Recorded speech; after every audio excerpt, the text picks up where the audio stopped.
Welcome to the Right Podcast.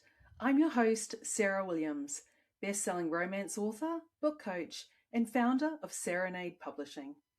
I've been an avid reader ever since I could hold a book, and I've spent a decade immersed in the world of writing, editing, and publishing fiction.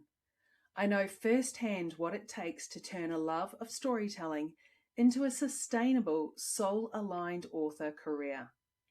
Each week, I share real talk about writing fiction, marketing smarter, and staying inspired, along with up-to-date industry insights and the strategies that are working right now.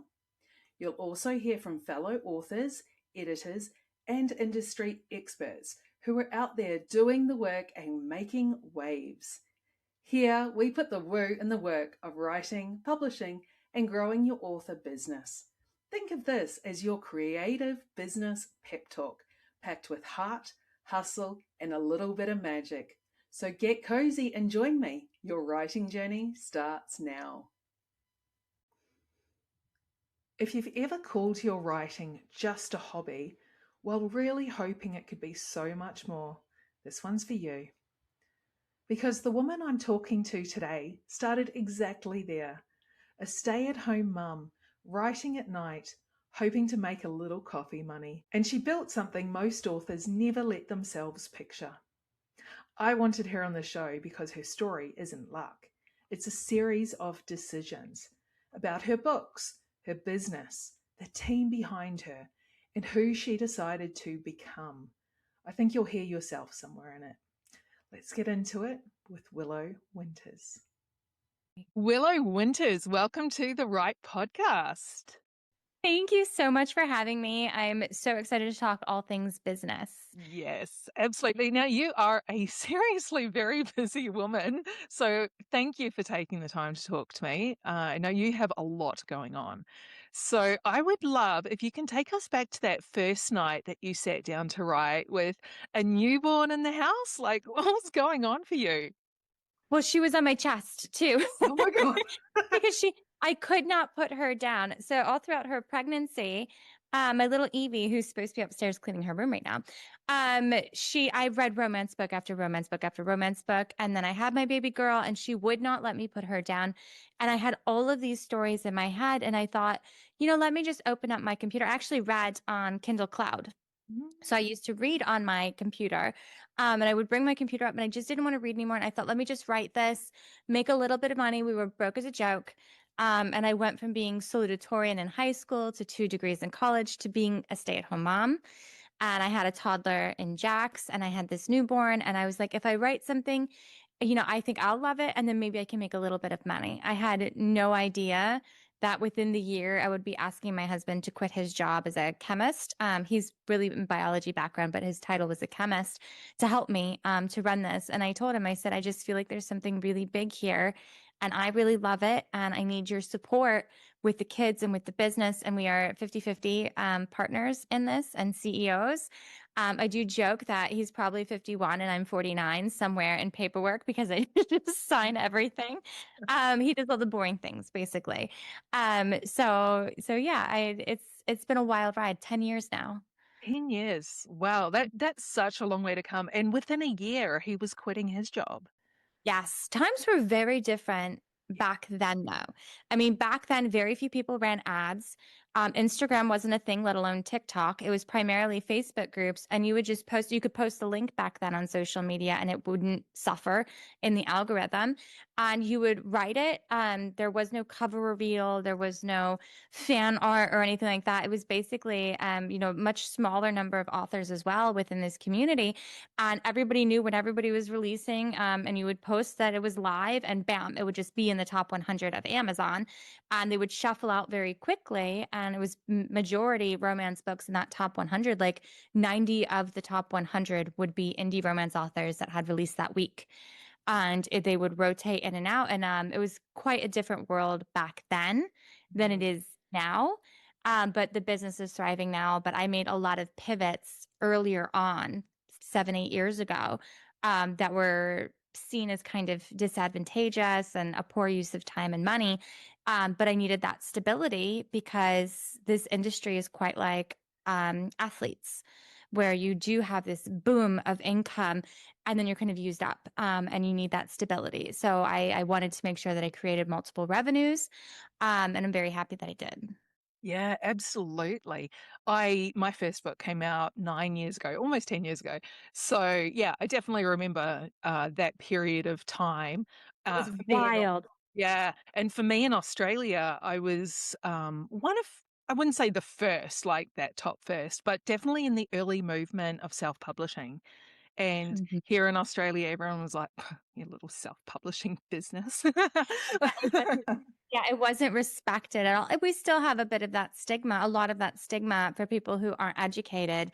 But I do know now there's far more respect from those in the industry being self-published than a decade ago, for sure. Absolutely. I mean, I've pivoted my whole business to literally teaching people how to set up their own independent publishing house so that they can successfully self-publish. So these days it's like, you want to traditionally publish? Okay. So Wow. it is.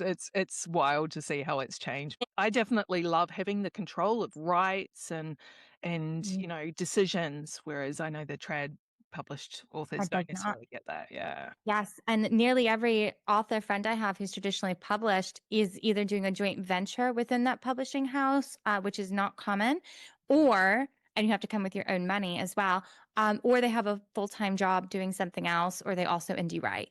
It's not what you think it is from the outside for sure. And I've just recently signed two deals, three deals technically, with two different publishers. And the one I thought that they would say no with what I wanted because I wanted to keep certain rights and protect my business. And they said yes to it, to all of it. And I was like, oh, okay, there is actually a conversation to be had here then if you're willing to allow me to keep those rights. So Oh, I think there's a shift in traditional publishers working with indies. And I do love to see that. That's very special to see, I think. Absolutely, and you're pioneering that, so that's Yeah. awesome. That gives us all hope that Yeah. Fingers crossed. Yeah. Because if Yeah. you're going to be an author, you should be able to be an author and have that protection and that stability. But this is a very volatile market for sure that's constantly changing. Yeah. So let's talk about some of those changes. What were some of the early pivots that you did, Mm. and were there any that you kind of wish you hadn't done? Oh, there's a ton I wish I hadn't done. I took lots of risks. I mean, I had an app that I sent $500,000 to heaven on this app because I thought it was fun and I didn't expect the monthly cost. I didn't know a lot about it. So I took a risk doing it. So there's a ton of things that I took a risk doing, only to find out I wasn't educated enough on the after to know whether or not I would be able to support it. But a lot of the things I did do well that had some pushback were subscription boxes and direct sales. Those were two that I invested heavily into with my time and income. But prior to being an author, I actually had an Etsy shop. I did little painted diapers for babies and little pacify holders and such.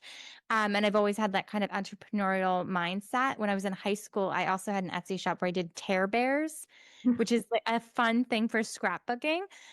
So I like sales and I've always liked sales and having my own kind of shop.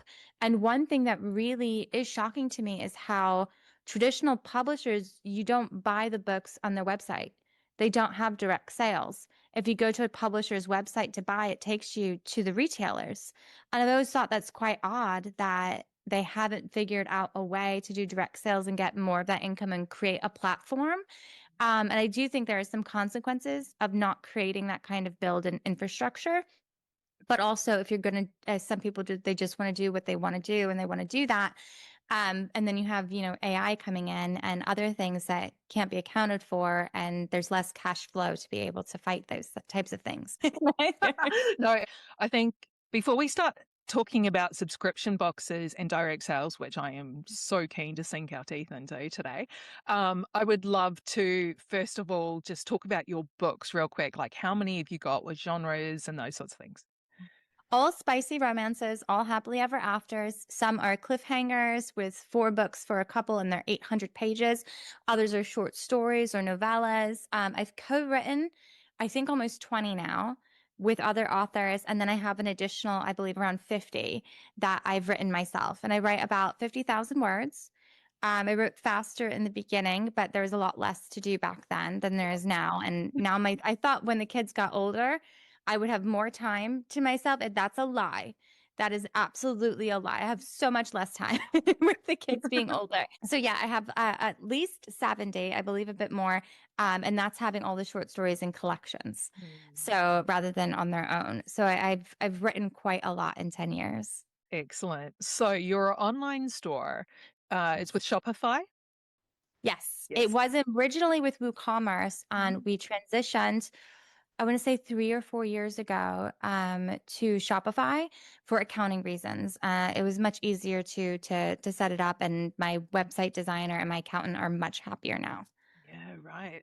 Lovely. I started my Shopify store. I had someone create it for me. I'm creative, but better use of my time. Someone Same, else is like same. a I mean, genius.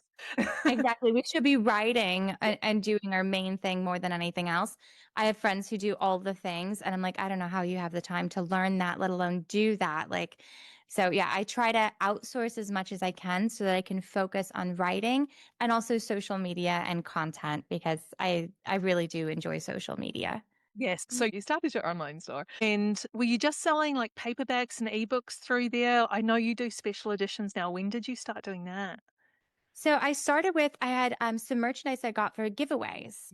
And so I had these boxes of merchandise. And so I actually opened up the shop for signed paperbacks Mhm. and for merchandise initially. Great. Initially, I had a friend and she left on maternity leave and she had to go back to work, hated it, and quit her job. And she didn't have a job. And I had all of this stuff and the website. So I hired her. So I had a team of her. And then I also had my VPO, Sophie, who I love so much, and I could not do this without her. And then my husband. And it's slowly grown to now I have over 12 employees. I have 3 part-time and 3 full-time employees in the shop all the time, every single day, except for the weekends, obviously. And then I have Sophie, who also has her 3 assistants to my 1 assistant. Oh my God. Yeah, so it's quite wild, but I absolutely love it. And special editions, I saw Katie Roberts' Kickstarter years and years and years ago. And I thought, oh, that's really nice. I really like that. I want to do that. And then I also had a Patreon and I wanted my discrete series to have colored edges that matched the covers. And I was like, I got to figure out some way to do these. But in the United States, back then, we're talking, it was pre-COVID, I believe. There was no means to for an indie author to create a special edition pretty much anywhere unless you were doing 1,000 or more copies. And even then, it would be very difficult and very expensive.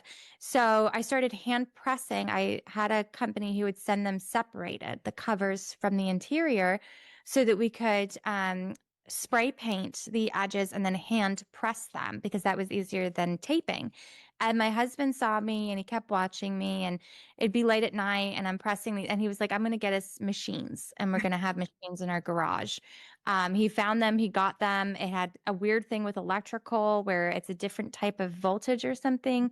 So it was very much my husband doing his manly man thing with big shiny machines in the garage. And it made life a lot easier. Since then, we have new companies in the States that are doing things, and abroad even was also very difficult. Very, very difficult. There's now, Book Vault, there's 48 Hour. There are a ton of publishers where you can order as few as one. And with Book Vault, you don't even need to have inventory. So the world has changed a lot in those few years. But in the beginning, when I didn't have access, I was like, that's fine, I'll do it myself. And then my husband made it easier because that's his job to make so that I write more. So you're not still printing them in the garage, even with the machine? So my friend Marlena has the machines now. We still do them for some things, but we're capable now of, we do order in mass quantity now as well. So I have like 5 different printers that we use plus our own machines. Yeah. Yes, Oh my it's still a lot, but I'm doing a lot more. So now I have, different avenues. And I like to have variety in what I'm doing as well, just in case something were to happen, I like a backup. I Yeah, just happen to have like 5 backups.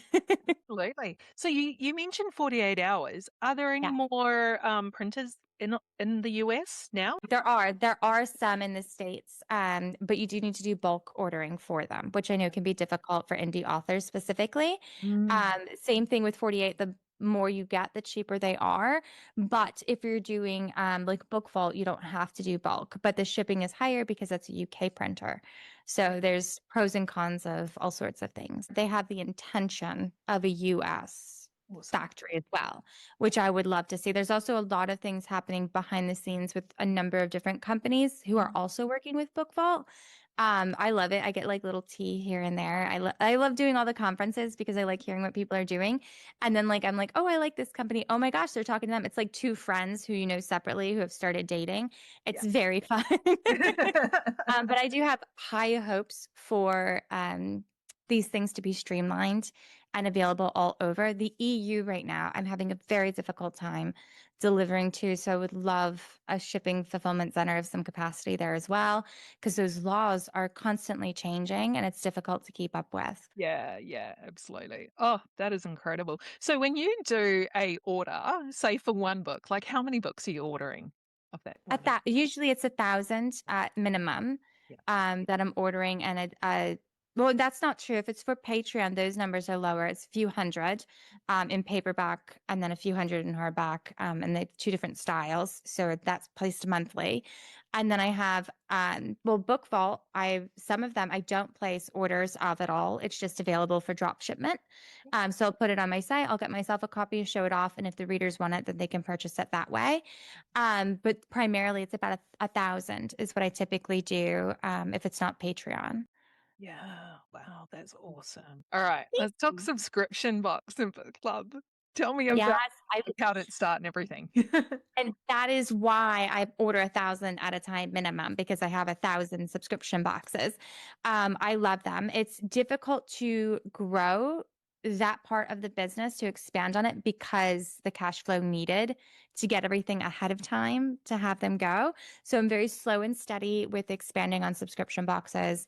But I absolutely love it. I saw FabFitFun boxes on my feed. I watched The Real Housewives and I was on Facebook and like I think it was Teresa and Melissa Judice and Gorga from Real Housewives of New Jersey each got a box and they had these ads and they were absolutely like attacking me with these ads.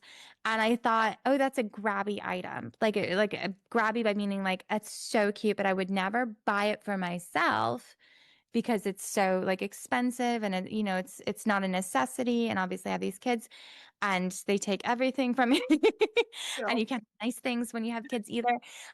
But the price and the discount and like the bundle of it all, I was like, I'm gonna get that. And at the moment that I ordered it, I thought I could actually do this for myself. I could buy for myself, shop for myself, and provide boxes for readers, and then I can order in bulk and things would be cheaper.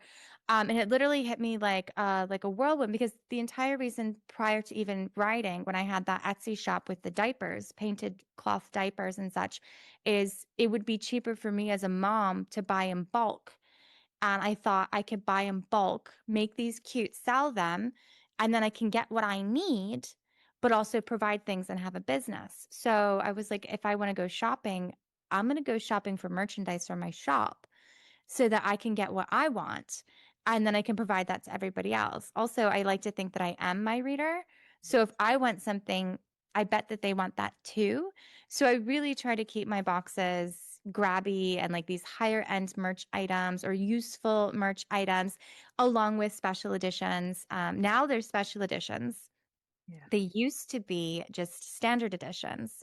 And then I started doing mystery boxes. And the people were like, well, what's the difference between the two? And I'm like, well, the one is new and you have to wait for it. The other is the older stuff and you can get it right now. But if they'd never gotten a book from me, you know, the majority would be like, well, I'll just get a mystery box. So then I thought, okay, how can I make the subscription boxes even better and more tempting? So now they're all special editions for the subscription book boxes. And then mystery, you can choose if you want a standard or if you do want to upgrade to a special edition until supplies run out. Right? I only order usually the 1,000. It's very rarely that I do a second print. Well, 1,000 people to have on a subscription box is pretty good. Really nice. And it's seasonal too. So yeah, those months are very good months. Yeah. And then you have the little book club where you and your husband We just started that. I think our first one was Christmas, around Christmas time. And I love it. He's read some of my books before, but more from a business aspect when he was doing ads for me. And he stopped doing ads. And sometimes I'll write something and I'm like, I think you'd like this because he likes the thriller. He likes fantasy and sci-fi. He's into Matt Dinniman right now. I absolutely love it. It's a joy that we both love to read. But I like it when he reads my books and I'm curious about it. So I think usually I can bet whether he's gonna like how he's gonna rate it in comparison to others. And this month, I told him the wrong book, and I was really excited for him to read it because it's a psychological thriller romance. It's Forget Me Not, my first USA Today bestseller. And I had to tell him it's not this one. I'm sorry. And I took the book and I gave him Tell Me You Want Me, which is like a praise and degradation, like office romance king. Like it's completely different. I'm like, he definitely would have liked Forget Me Not better, but he has to wait for next month because I got the months wrong. But yeah, I absolutely love that. And those we do have special editions of as well, and those are through Book Vault because my book club is much smaller now because we've only just started it. So there's no reason for me to purchase in bulk, which means that my books would be pricier if I didn't purchase in bulk. And I want to offer a special edition, but not have to upcharge just because I'm not buying in bulk. So with your store, are you running ads to it? We've just started though. I went years. I don't typically do ads, especially because I'm not a Kindle Unlimited author. And ads running to Amazon or ads in general, you have that higher ROI when you can get rank and therefore visibility when you're on Amazon, right? And I that's not an aspect of my business that I concern myself with because so much is out of my control. And I really as a business owner, I hate not being in control. So Amazon, I was like, I can't put too many eggs in this basket. They could decide they don't even want indie authors at all one day and just take them all out. And now I've signed with Montlake though, so I'm like, I think they'd keep me. You know, who knows though. They probably would. I would think, I would hope so. But so I just hadn't done ads and I was focusing on direct sales. And I like to hire outside of our industry. I find that within our industry, there's a lot of circular conversations. There's also some people who will make certain statements or claims about an effectiveness of a business, and they haven't done their taxes yet, or they're talking gross, not profit. And it creates the impression of something that's not real and it's not there and it's not as good as they think it may be, whether it all in good faith. I imagine everything is always done in good faith. But then those whispers get round and then people try to and everybody's kind of doing the same thing all at once under the same impression. And so I like to hire outside of the community. And not that there's anything wrong within the community, really. There are some brilliant people, truly. I'm just OCD and my past has created that impression where I do like to hire outside. And I had a social media company who I hired who helps me with comments and messages and all sorts of things. And I asked them one day because I wanted to expand. I forget what it was. I was like, I want to run an ad, but I don't want my husband to run ads because we used to fight over ads. And I love my husband. And I'm like, if there's something that we don't need to do so that we're happier together, let's not do it. So absolutely not for him. Sophie has her plate full. Even though I know she loves to learn like I do, like we love to dabble in all sorts of things and try different things out. So I asked the social media person, and she said that she had a few. I did a couple of calls. I fell in love with one person, and I had these very big dreams, and I told her like what I wanted and how. And the way that they do the ads is just brilliant. I love the feedback that I get. I'm starting very small because cash flow, I prefer to invest into the actual products as opposed to ads, even though with Shopify, you're getting that money back so much faster than you would with Amazon, right? Like Amazon, you got to wait 60 days to get that money back. And I'm like, that's a lot of days without having that cash flow, especially if you're expanding. So we're very slowly and gradually moving from, that hot and warm audience. They tweaked ads to reach more cold, and then they would come back to me and say, we're seeing this halt as soon as we move out of your warm audience. The conversion is going down. And we think that it's these things on your website. And they'll give us an idea of what we should tweak with the website. And then they work with my website designer, who will make those changes. And then the conversion is higher. So I'm very slow to move so that I get these higher conversions. I make tweaks where I'm necessary, and I hold on to as much cash flow as possible. So it's slow and steady, but I'm absolutely loving using this ad company, especially when I have these like flash sales. They're very quick with it. And also when I ran the Kickstarter for the Blacklight books, I had really good content that had great conversion, but content stops, right? And like when you repost again, you're hitting your hot audience, and it's hot and warm audience that's being hit. So I gave that content to them, and they were able to really get an excellent ROI and reach people who I wouldn't be able to organically. So I do love them, especially for those limited time moments where you need to get as many people to see it as possible. All right, content. Let's get into it. You are pretty active on social media. Like, Yeah. I don't even know how you find time, but I'm not as active as I used to be, because I used to Mm, spend like literally 12 to 16 hours a day on TikTok. Like when I was pregnant with Cody, and then when we had Cody, I love the infant stage because of mhm. all the cuddling time and it was fantastic. And I constantly have my phone out to take pictures of him and videos of him. And Cody's 5 now, and every picture of him is a blur because he's always on the move. And I had my phone out, and TikTok was brand new, and I was just on it constantly. And I just made the comment to my husband today. It's like I feel like I get on now and I do my content. I scroll for a little bit. I look at people who I watch because I like to keep up with them, and then I kind of peace out because I'm like I have to write. I have all of these emails to take care of. Oh, we have the kids. We've got like right now they're in piano camp and sleepovers. It's a lot to just be more aware of, as the kids have gotten older and times have changed. And it's no longer COVID, right? So Yeah. people are coming and going, and there's a lot going on.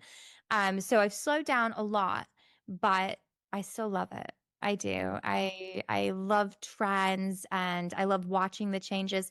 Instagram and Facebook are very different from what they used to be. TikTok is very different, and especially organically. As soon as they came out with TikTok Shop, that conversion changed immensely. And I will say Facebook is my highest conversion of sales for any type of content. I'm also, again, not a Kindle Unlimited author. And I Mm. know a lot of authors see conversion on Kindle Unlimited, and there's a heavy concentration of KU readers, especially in romance book talk. And then authors who do have TikTok shops, I know do very well as well. And they end up spending a lot more time on there because of the TikTok shops. I don't have the time for lives to keep up with it. And I tried out the TikTok shop actually with a drop ship company to do it because I didn't want my team, who are like literally my family, literally, they're my cousins, to be burdened with 2-day shipping and deal with that stress, especially because it is high stress. The amount of products that we're moving constantly, it's very high stress, and I just didn't want to put them through that. So I hired an outside company to do it. It just didn't work. I like my direct sales. My audience knows my direct sales. And between the two, Mm. I want my direct sales. So I ended up shutting it down after, I think I gave it 6 months. I gave it an honest effort of 6 months. And then I was like, no, like I have a good thing going. I'm keeping my eggs in this basket. And I'll try out all sorts of things to see how things work, but I never mind going back or dumping something. I minded the $500,000 app. Um, Yeah, and these days it's so easy to make an app, and everyone's got an app. exactly that. And just it was being made in Ukraine prior to the war. Wow. So then the war happened, and then the code was in Russian, so it couldn't easily be transferred. And then the cost to maintain it was, thousands of dollars a month, which I was not privy to when I initially made it. And I tried so hard and did so much with it. The social media company I'm currently working with, I had hired then for the app, and I had to let them go when the app went, and then I brought them back afterwards. But yeah, it was really fun. It was really cute. I loved the concept. It was an actual game, and you got book recommendations based off of things and points, and you could grow your book. It was really cute. I loved it. Maybe I tell my husband all the time that one day I'm going to bring it back, and he has like convulsions. He's like, please no, don't do this to me. Oh, I love that. And I love what you said about TikTok Shop. Living in Australia, we cannot have TikTok Shop. It is not available in Australia. Our whole TikTok looks different when I'm in the States. I'm like, what? It looks so different. So that kind of helps me that it didn't work for you. I'm kind of, okay, good. I'm not really missing out on everything. I think, especially if you want your direct sales, I mean, that's a competitor in some capacity, but there is an audience who loves buying books from TikTok Shop from Book Talk authors. And I was thinking I want to tap into this audience. And then I just thought that audience is already buying from my direct sales Yeah. shop. Like because I was doing that prior to TikTok Shop. So yeah, I was like, I'm going to lay this to bed. Yeah.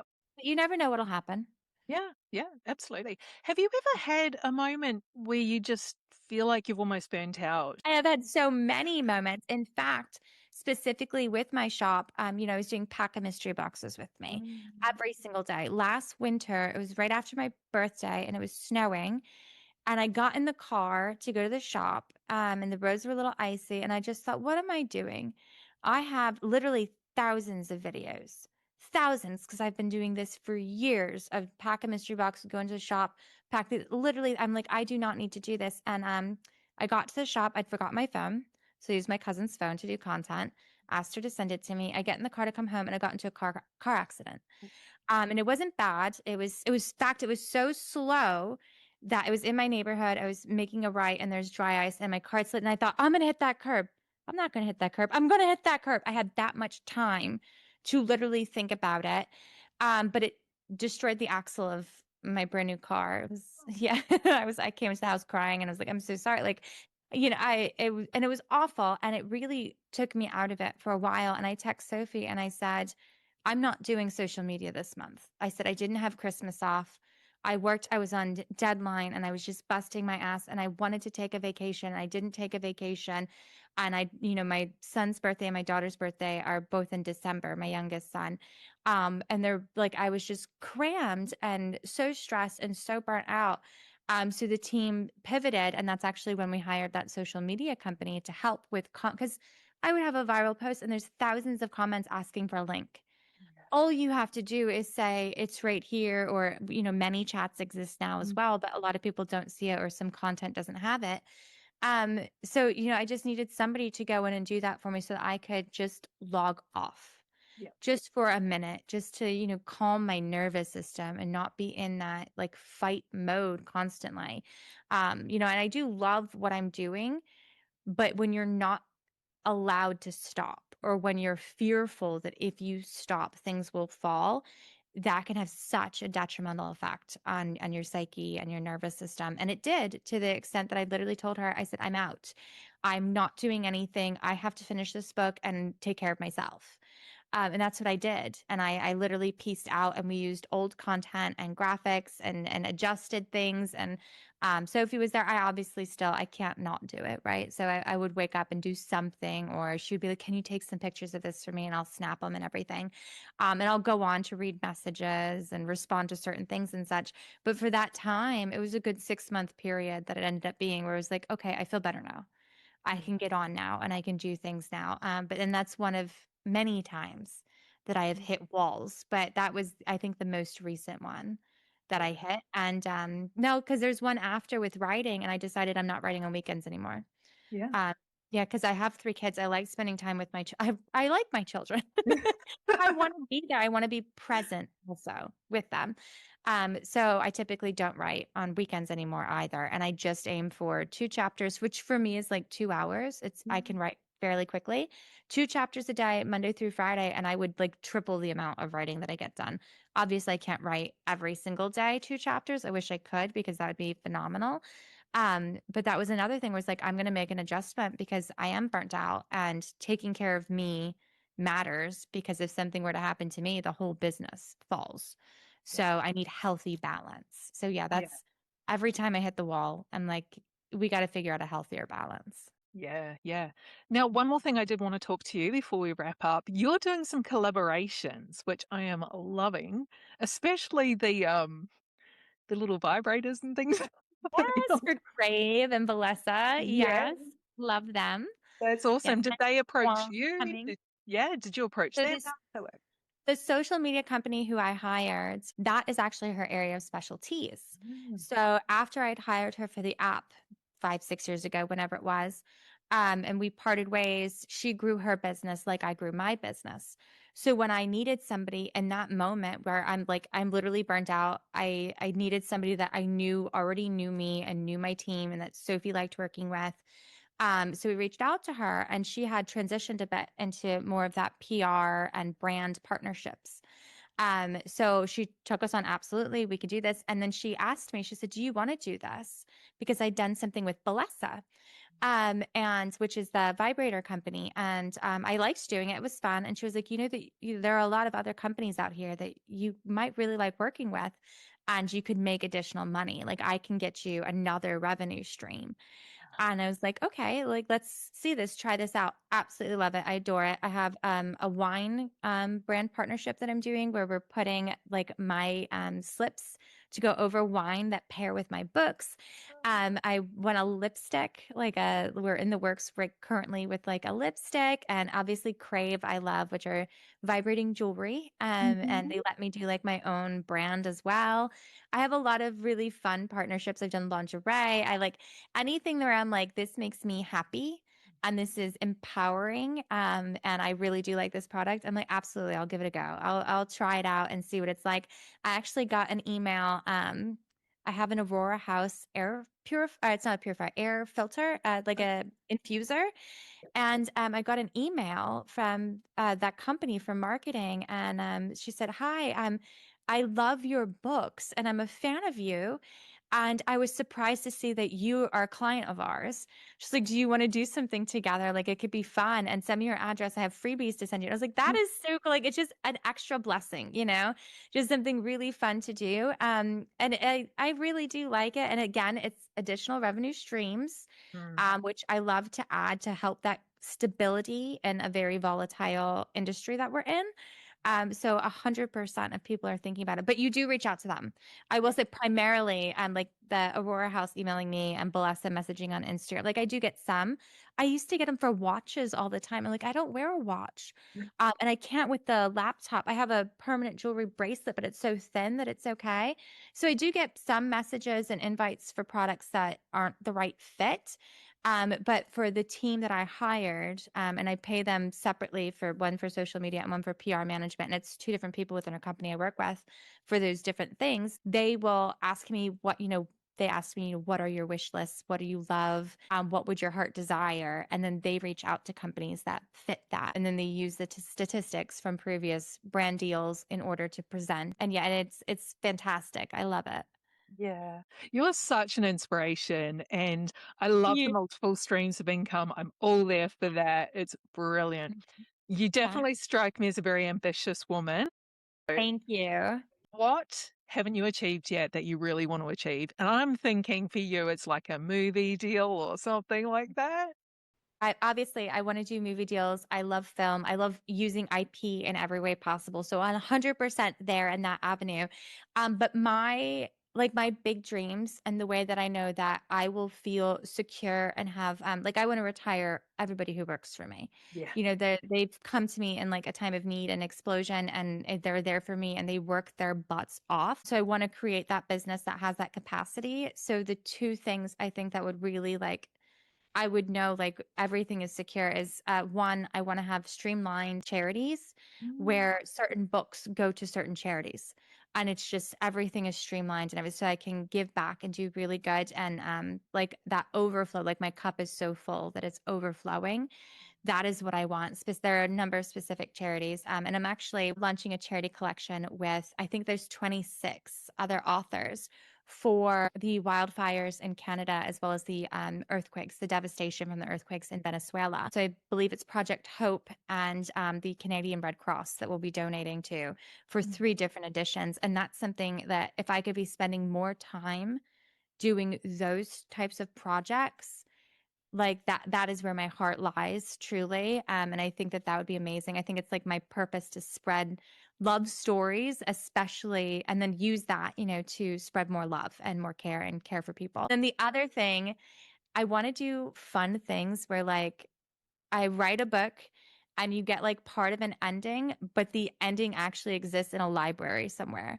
So in order to read the ending, you have to go to a library, or do like pop-ups, or have like write a book and there's a single edition somewhere, but it has to be passed around, or like I just want to do fun things that like light joy, and also support public libraries and museums and things like that. Oh, So I yeah, love so that. I'm a weirdo. My ideas are like a little bit out there and bizarre. Like I like Banksy. I love like I want to push limits and be very artistic and creative. Yeah. Right now though, I'm very much capitalist. So when I can move from, the money's mindset into that artistic and charity mode, that's when I know that I'm really secure. So that's Oh, I think when that answer. entrepreneurial smart women have money, though, I think the world will change when more of us Be a have. better place. Yeah, Yes. absolutely. And we have more power. Absolutely. 100%. Yeah. And it's coming. I can feel it happening. I Yes. am very optimistic for major changes in a positive way, Yes. especially after in the US, the last few years that we've had. Like once you expose some things, you're able to fix them. So I keep my optimism up there. Yeah. Well, it has been an absolute pleasure talking to you today, Willow. Thank you so much for your time and your generosity. It's been Of course. amazing. Thank you for having me. This was fantastic. I loved it. Awesome. If there's one thing I hope you take from this conversation, it's that Willow didn't wait until she felt ready. She started before she had it figured out, and she made the decisions as she went. That's the part I want you to sit with. You don't need permission. You don't need the whole plan today. You need to decide what you're actually building and then take the next step toward it. That's the work we do inside the Author CEO. 4 months, just the two of us, designing the author business you choose instead of the one you fall into. If something in you has been saying maybe it's time, read the details and apply at serenadepublishing.com/the-author-CEO.